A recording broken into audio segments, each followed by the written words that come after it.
had a picture of like a classroom, and there was an old kind of chalkboard on it in the classroom with equations written on the board, like in chalk.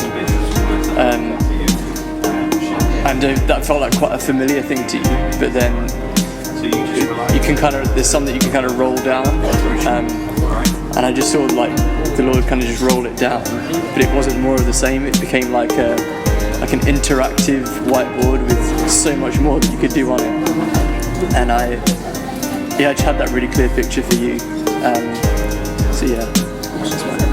Yeah, the picture I had was of a poetry book, and even as soon as you walked in, I saw poetry. I don't know if poetry is something relevant to you, but it was all these different types of poetry styles, and it was like quite an unconventional one, and I feel like it has something in relation to writing, and maybe something that you're doing around that, but I feel like it was a confirmation that it was almost like the idea was yours, but the handwriting was Jesus. And I feel like there's kind of a working together with him on something that he wants to kind of bring encouragement to you on this marriage. Aaron, I actually saw pepper as in the spice, and chilies and spicy things essentially.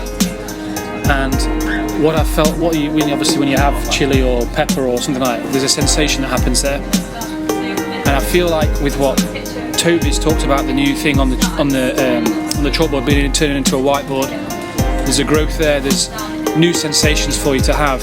And then I think with what Corey said, I think in the areas that you're doing something, or you're trying to do something, or you're growing in, don't feel like there's limits to it, because there's new sensations there, there's new things for you there. God's got something that you can experience that leaves a lasting effect. And one of the words I felt the Lord saying when I was saying mine, when I was asking God about mine, was a lasting effect.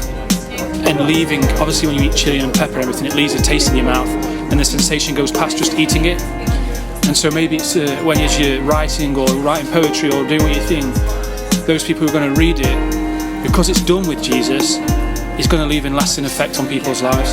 There's going to be a lasting effect, there's going to be a sensation that we go through as we, or for you and for others who are affected by that. And I think as Christians we sometimes hide from the word sensation, is we focus on what we can see, healing and things like that, but actually sensations, God gave us sensations to help us experience something. And there's a chemical reaction that happens when we have a sensation of eating chili, for example, but God gave us that, and God's called us to not just to have the same things all the time. There's a sensation there for a lot of people who haven't experienced God in a certain way that you're able to bring to people, and you will be able to bring to people as you step out into this new thing that you've got. Okay, so I feel like this is an encouragement for you. This is some old revelation being made fresh, and some new revelation being made obvious to you.